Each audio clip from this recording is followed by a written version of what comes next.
Welcome to Gospel Truth with Andrew Womack, a teaching ministry that focuses on God's unconditional love and grace. Every person that has ever breathed on this planet knows that there is a God, that they have come short of what He wants them to be, and that there is an impending judgment against their sins. That's what Romans 1:18 through 20 is saying. And now, here's Andrew. Welcome to our Monday's broadcast of the Gospel Truth. And today I'm going to start teaching through the book of Romans. I have been excited about this for a long time because I haven't taught this for a long time. This is one of my favorite things to teach, and we have a brand new product. We have taken my living commentary notes on the book of Romans, and I mean there's hundreds of them. There's probably over 1,000 footnotes, plus my teaching that I've done, and we've combined those into a book. And this is a brand new product. Matter of fact, it's so brand new we don't have it at this time. I'm making these programs like 3 months before you see them aired. By the time this program is aired on our television programs, we will have the book. But this is one of my favorite things to teach on. We've entitled this teaching, Romans, Paul's Masterpiece on Grace. And I tell you, Romans is one of my favorite books. I believe I could make this statement that if Romans isn't one of your favorite books, then you do not have a revelation of the true gospel. Now that needs a lot of explanation, and I'm going to be talking about this, but I tell you, this is a powerful, powerful book. I'm not going to be teaching exactly verse by verse through the book of Romans because that would just be, it would stretch for 6 months. I'm going to be going through and summarizing, but I'm going to be taking a lot of the book of Romans. I would say the majority of it we'll be reading and talking about, and I tell you, this is powerful. When I first got really turned on to the Lord in 1968, when I had this encounter with the Lord, it was during that same summer of 1968 that I was at a meeting, and I heard a man say that if you could understand the first 8 or 9 chapters of the book of Romans, it would cause you to be a mature Christian. And I remember that stuck out to me. And so I started studying this, seriously studying the book of Romans in 1968. And I would venture to say it was at least 10 years or maybe 15 years before I felt like I got a revelation of it. Now what I mean by revelation, I had knowledge, but it just didn't really impart the truth that Paul was trying to get across for at least 10 or 15 years. And I'm still learning. I'm not saying that I've got it all figured out yet, but this has become one of the most important things that God has spoken to me. And I tell you, if it affects you the way that it has affected me, I believe that this could be just totally life transforming. It really is that powerful. This is going to take a little bit of effort because we're going to be going through nearly verse by verse. And I would encourage you to please join me, go to our website and go back and study these things or get the materials. This brand new book that we've got out, it is going to be a powerful study guide for you to be able to get hold of these truths. So I encourage you to put some effort into this because this is something that will change your life. I firmly believe that. The book of Romans, of course, was written by the Apostle Paul to the Romans. Paul had not been to Rome at this time, but he was writing to them. It's very clear there's numerous instances in the book of Romans where Paul is revealed to be the author. The very first verse, it says, Paul, a servant of Jesus Christ, called to be an apostle, separated under the gospel of God. So from the very first verse, Paul makes it clear that he's the writer. The first number of verses here are kind of introductory verses. One of the things that stand out is in verse 8 where he says, First, I thank my God through Jesus Christ for you all, that your faith is spoken of throughout the whole world. Now this is an amazing statement.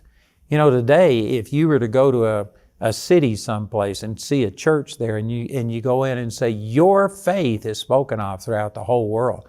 There's very, very few churches that would be applicable to them because most people, even across the street, in the next block, sometimes in the same town, those churches haven't even made an impact on things. But this church in Rome had made an impact on the entire world. Their faith had been spoken of throughout the entire world. So that gives you some degree of understanding about these people and that they had received the gospel. There was a mixture of Gentiles and Jews in this church at Rome, but as we will see as we go through this book, the Jews had begun to influence these new believers in Jesus to go back under the law and to have to observe all of the Jewish laws and things.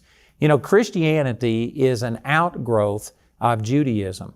Of course, the Old Testament was written primarily to God's covenant people, the Jews, and the law, we're going to be talking about the law a lot as we go through the book of Romans. The law was given to the Jews. Romans chapter 3, verse 19 says that, we know that the law speaks to those to whom it was written. It wasn't even intended for the Gentiles. It was written to the Jews, and when the Messiah came, Jesus, the Messiah, of course, many of the Jews converted. A lot of the Jews rejected it. As a whole, the Jewish nation rejected Jesus as their Messiah, and the gospel passed on unto the Gentiles.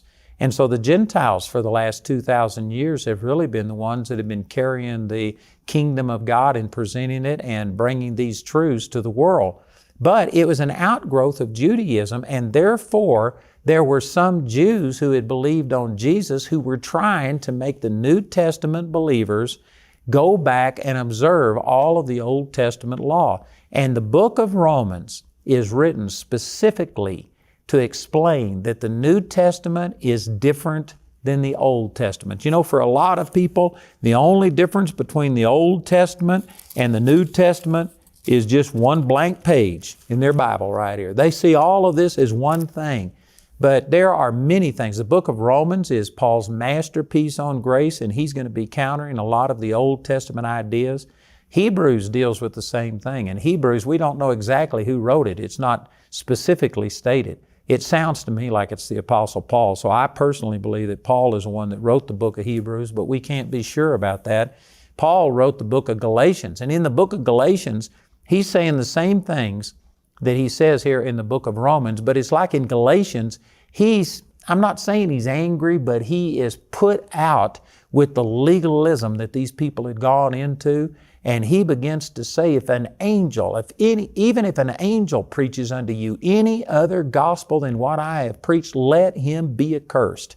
That was such a strong statement that I'm sure people were shocked. And so he repeated it in the next verse. He says, again, I say unto you, if anybody, even an angel, preaches another gospel, let him be accursed. And then in Galatians chapter 3, he says, you foolish Galatians. One of the translations says, you stupid idiots, how could you be deceived like this? How could you start in grace and ever go back to the law? So the book of Galatians is covering some of the same things, but it's got an edge on it. It's in your face, but it is making some of these same things. But the book of Romans is just a scholarly, step-by-step expose on the difference between the new covenant grace and the old covenant law. And so I'll be saying these things many different times. Paul just said some of the same things over and over and over. But as I've said during this introduction, I believe that Romans is like Paul's masterpiece. It's like this isn't said with the same edge that it was said in the book of Galatians. This is just a scholarly explanation of the New Testament grace that we're under, and therefore the new covenant that it brought in, a brand new way of God dealing with us through mercy and grace instead of law based on our performance. And I promise you that the things that are written right here, they apply to us just as much today as they did back during the time that Paul wrote it. I think that in Paul's day, they were probably even more religious and bound by religious tradition than we are today. But I can guarantee you, it's not like we are totally free in this area. I believe that the majority of people who have come to the Lord and then gone to church have gotten involved in religion, and they have a lot of these performance-based mentalities that keeps us from receiving from God, and it causes a lot of guilt and condemnation.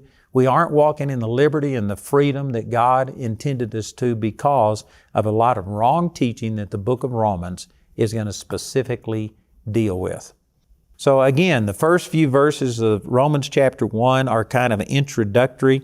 Let me go and start reading at verse 13. He says, "Now I would not have you ignorant, brethren, that oftentimes I purposed to come unto you, but was let hitherto, that I might have some fruit among you also, even as among other Gentiles. I am debtor both to the Greeks and to the barbarians, both to the wise and to the unwise." Let me just say here that when he's talking about Greeks and barbarians, in that day, the Jews considered themselves the only people of God, and everybody else a Greek. They also referred to the Greeks as Gentiles. They called them barbarians. And in Ephesians chapter 2, they were aliens from the covenants of God, without hope, strangers in this world. So anyway, the way we would say this today, this is not only written to the religious people, those who have embraced Christianity and stuff, but he's saying, I'm a debtor to everybody, to the Christians, to the non-Christian, to the religious, to the non-religious. You need to interpret some of these things in that light today. In verse 15, he says, "So as much as in me is, I am ready to preach the gospel to you that are at Rome also." And then in verses 16 and 17 is where I believe he really begins to start getting into the meat of what he's wanting to say. And what he's saying right here isn't as shocking to us as it was to the first century church, because some of these words have become cliches to us. Like in verse 16, he says, "I am not ashamed of the gospel of Christ." Did you know the word gospel today? People use that word and apply it to all kinds of things. I've heard ministers stand up before, and I mean preach and yell and scream, get red in the face. You can see their jugular veins standing out.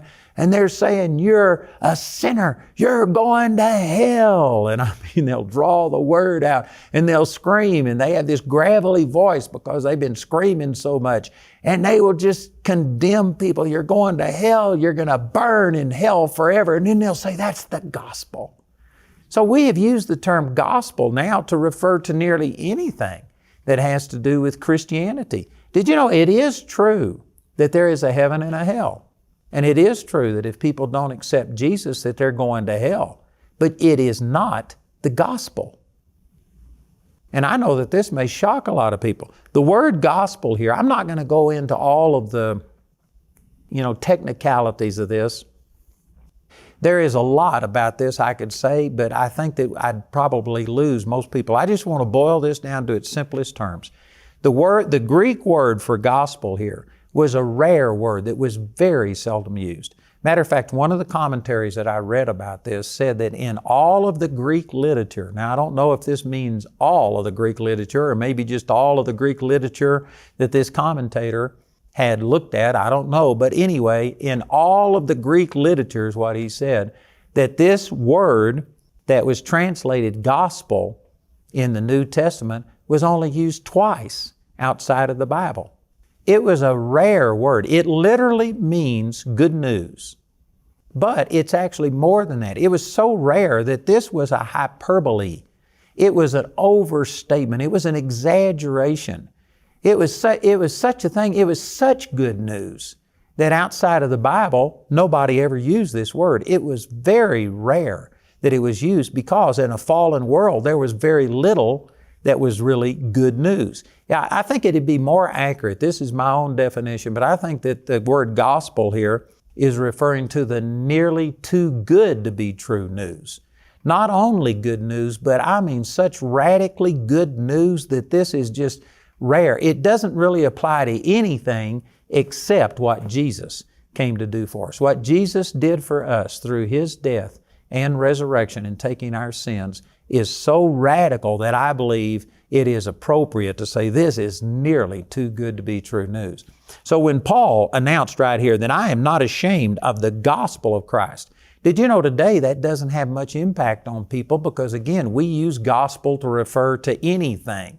A knitting circle, a men's meeting, a woman's meeting. We're going to come together for the gospel, and it may not even talk about what Jesus has done.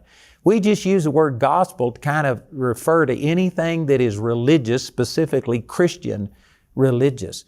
But in its simplest terms, it just is talking about a radical good news, such good news that it's nearly impossible. It's too good to be true news. And when Paul said this, The religion of his day didn't have any good news in it.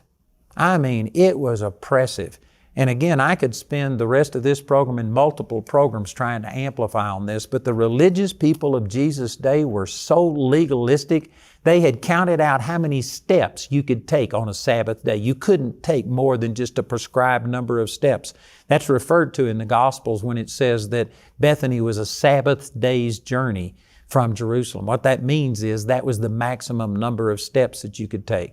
Did you know the people that were called the Essenes? Now, they aren't mentioned by name in Scripture, but they're the people that lived around the Dead Sea, and they're the ones that wrote the Dead Sea Scrolls. They were such a strict, oppressive religious order that you couldn't do hardly anything. You were just constantly being condemned over the way you had done things.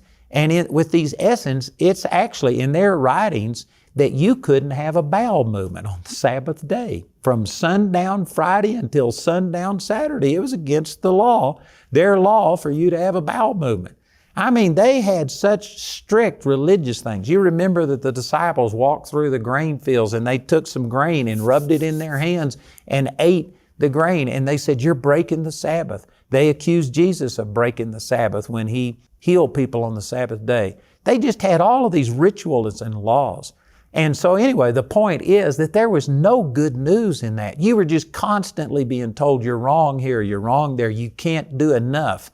And it was a ministry of condemnation. I'm going to deal with these scriptures more as we go through this, but in 2 Corinthians chapter 3, it calls the law, which the book of Romans is to get us transitioned out of the Old Testament law into the New Testament grace.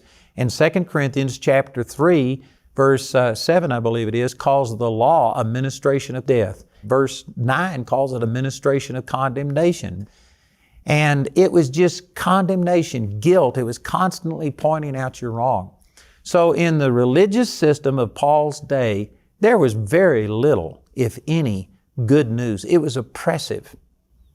And for Paul to come along and say, I'm not ashamed of the gospel, that word wasn't common to them. He was saying, I'm not ashamed of the nearly too good to be true news that Jesus paid everything and it's not based on my performance anymore. I tell you, when Paul said this was radical. Would to God, I've thought about this and I wish that I had some word to describe what Jesus did that was as radical as the word gospel was in His day.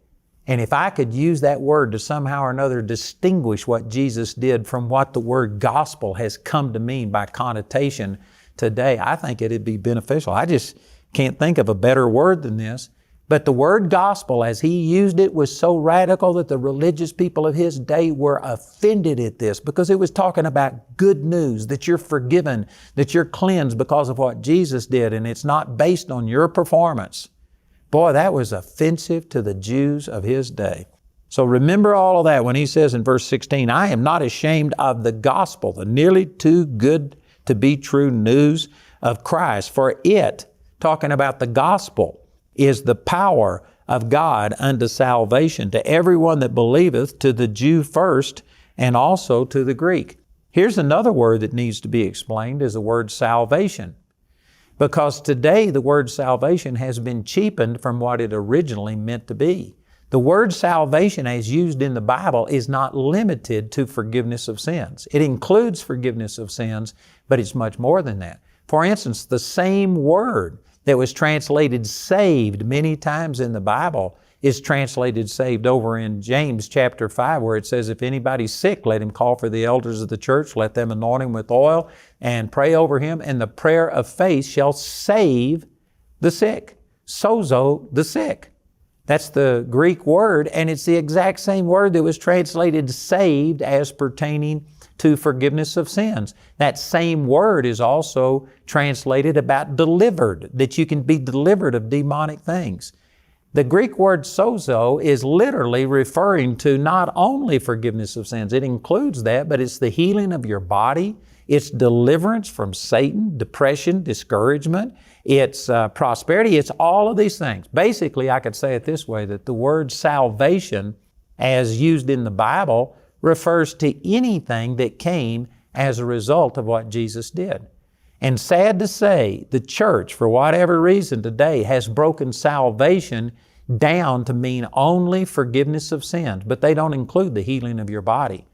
Now, there's some that believe that healing has passed away and God doesn't heal anybody today, but there's a large segment of Christianity that if they get sick, they will pray for a healing, and if healing comes, they'll say, praise God, but they would never say that it's a part of Jesus' atonement, that He provided healing just as much as He's provided salvation, forgiveness of sins. Most Christians would say, no, that's not true. They look at healing, deliverance, prosperity, joy, peace as being possible but additional to salvation. But this word salvation in the Greek includes healing, prosperity, deliverance, and all of these things.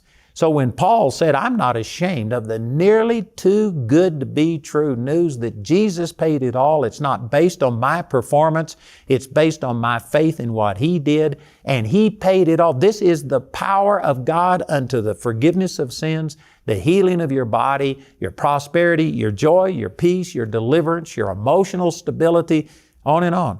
For Him to say something like this was so radical to the religious system of His day. They didn't preach good news that Jesus had done it all. They preached that the burden of salvation was on your back. If you didn't perform, God wouldn't move. And you know, it's a different set of standards today. Most people wouldn't consider themselves to be like the Jews of Paul's day, but it's the same thing. It's just got some different nuances to it. But the average Christian today believes that God can do anything. They believe that God can heal. They believe that God could provide a financial miracle. They believe that if they're depressed and discouraged and in fear that God could move in their life, but they just don't know for sure that He would, because they believe that God's power being demonstrated in their life is dependent upon their goodness. Whether they fasted, prayed, studied the Word, whether they're doing things.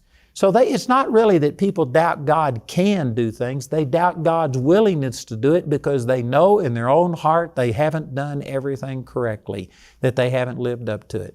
Did you know if what I just said expresses your attitude, you don't understand the gospel. The gospel is the nearly too good to be true news that you don't get what you deserve. You get what Jesus deserved, and all you have to do is believe and receive. Or if you continue to trust yourself, you will doubt and do without. You have to get beyond your self-righteousness and go to trusting God. And this is what Paul is saying. I'm not ashamed to tell people that it's the good news about what Jesus did for us, not what we do for Him, that releases the power for forgiveness of sins, healing of your body, prosperity, joy, peace, everything else. Boy, that is radical. And I'm just barely beginning on this. We're out of time today, but I'm starting a series that is going to go nearly verse by verse through the book of Romans. And if you stick with me and study this, I guarantee you it's going to change you. I've got a brand new book on this. It's so new that I don't have it to show you. It's still being printed. It will be available by the time you see these programs. But we are also offering my living commentary, which in my estimation is the best thing I've got to offer. We've got CDs and DVDs that were taken from this teaching, and then we've also got these Grace Encounters, 2 volumes, 5 testimonies on each one. If you'll listen, our announcer will give you information about how you can receive these products.